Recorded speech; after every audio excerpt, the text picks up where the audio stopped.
Hello and welcome to Your Questions Answered.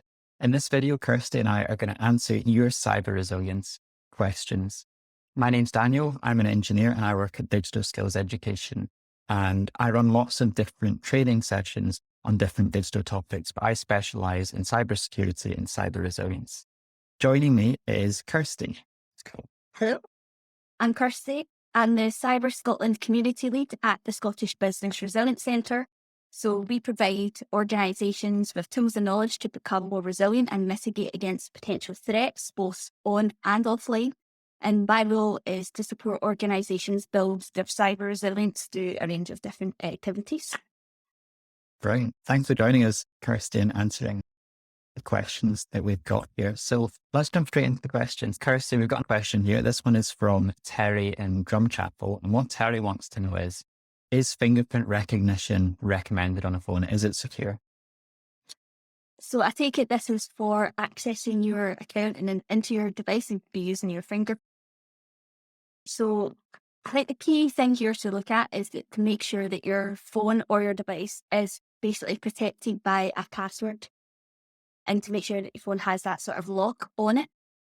And the sort of biometric entry, so that could be like your fingerprint or a face scan, is basically just another way of having a password on your phone. So that's a good thing.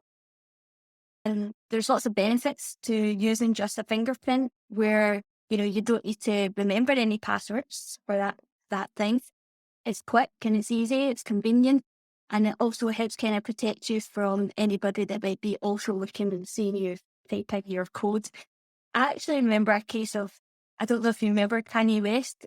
Daniel, he was getting interviewed at the time, and then on camera, you could see his code that he put into his phone, and people could actually watch him type. I remember this. Yeah. It was in the White House, wasn't it? And the camera was over his shoulder, and he just got his phone out and he went 0000. Yeah. Everyone can see your passcode. So you've probably seen this in public as well. People take out the phone and they slowly type in their PIN, and it's only got 4 digits. You want something that's going to be better than that. So a fingerprint, no one's going to be able to see what your fingerprint password is. So that's a good way of avoiding that problem.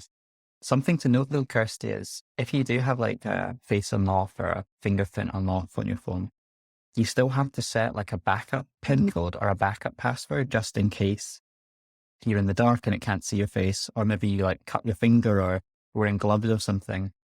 There is like a fallback option as well. If you've turned it off and back on again, it'll automatically ask for the PIN as opposed to your fingerprints.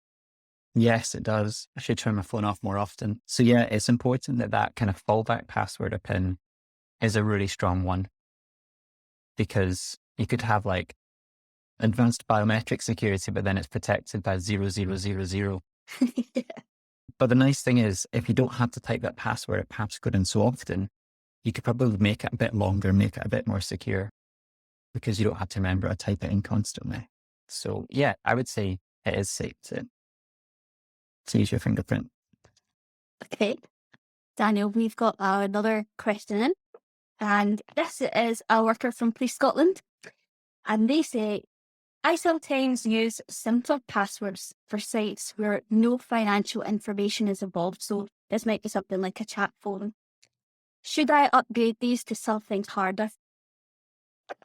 Okay. So what you're saying is you've maybe got some accounts that you think are less important and maybe don't have as like important data on them. So you think, okay, I'll just put a slightly simpler password and it's quicker and easier for me to type in.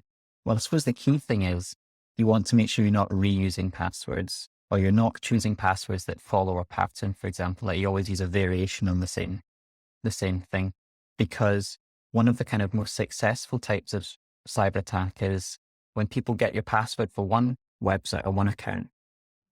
Cybercriminals do something called credential stuffing, and credential stuffing is when they try that combination out on a bunch of other websites, and the software that you can get that can try out on like the top 100 websites in like 2 or 3 seconds. So you need to make sure that your passwords are unique, because you don't want one of these kind of like low value accounts letting someone into something important. I guess ask yourself is why are you making that password simpler? Is it because it's easier to remember? If it's because you're struggling to remember all your passwords, think about saving them in your browser or using a password manager. So that's an app that can save and remember your passwords. Kirstie, Mhm.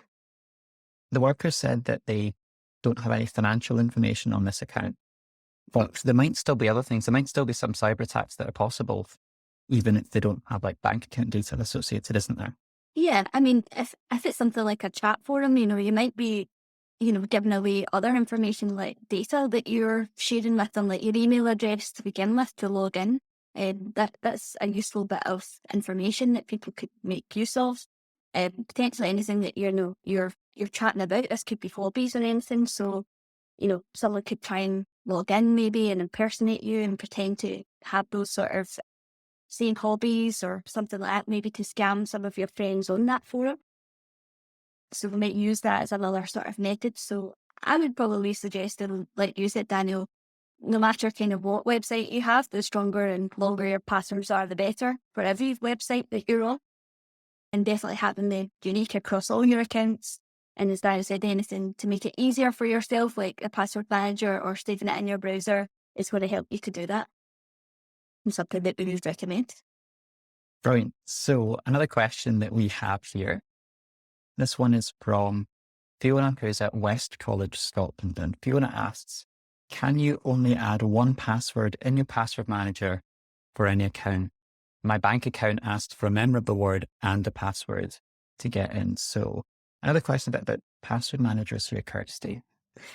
Yes, and that's a good thing. I like when people are talking about password managers, and it's great that Fiona's using one. It's something that, is such a useful, I guess, security tool that we have. So a password manager is basically that safety vault that you can store all your different passwords in it, and it helps to make it easier for logging in and remembers them all for you, and can kind of create you long, secure, unique passwords across all of your different accounts. And depending on what kind of password manager that you're using, most of them will allow you to save multiple passwords for one website. So this might be under the certain one account. So mine allows me to add additional sort of notes and stuff like that into my different areas as well. So that's something that might be useful. So it might be something that you want to kind of take down, that sort of memorable word for that site. And I know that my password manager also helps generate the sort of two-step verification code as well. So when they ask for that additional piece of information, that allows me to sort of use it and store that for me too, online. Do you use one as well, don't you, Daniel? Yeah, I use a password manager as well. And the one I use, I use 1Password. And I have like my memorable words in there as well. But what I find really handy is when I view that, it tells me like what each character's number is. So like when it asks me for like the 7th and the 21st character and the 28th character, I don't have to go like, Count them out in your fingers. and you lose count or something. Yeah. The password manager will have like the number index underneath the character, which just makes it really, okay, there's number 7, there's number 14, there's number 21. So that I find it much more convenient using that password manager. Fiona, the question that you had is about bank accounts, and some banks, I think it's probably only one or two of them these days, have still a bit of a suspicion of password managers. Because banks historically always had like quite strict rules of you mustn't write your password down anywhere. If you write your password down somewhere, they might not pay out in case of a scam or in case of some other kind of issue that you have. Most banks accept that you use a password manager, and they accept that that is a kind of a more secure thing than writing it down on a bit of paper or saving it on your desktop in a Word document or something like that, or just using a bad password. A password manager, most banks recognize as a good security tool. A few of them don't support it, and then they actually explicitly say, because they count this as you writing your password down. So I guess you kind of got to figure out, is that one of your banks? And if so, decide, are you going to still use the password manager or not? Like, my advice maybe is don't tell them using the password manager and use it anyway. That's maybe not official Scottish government advice.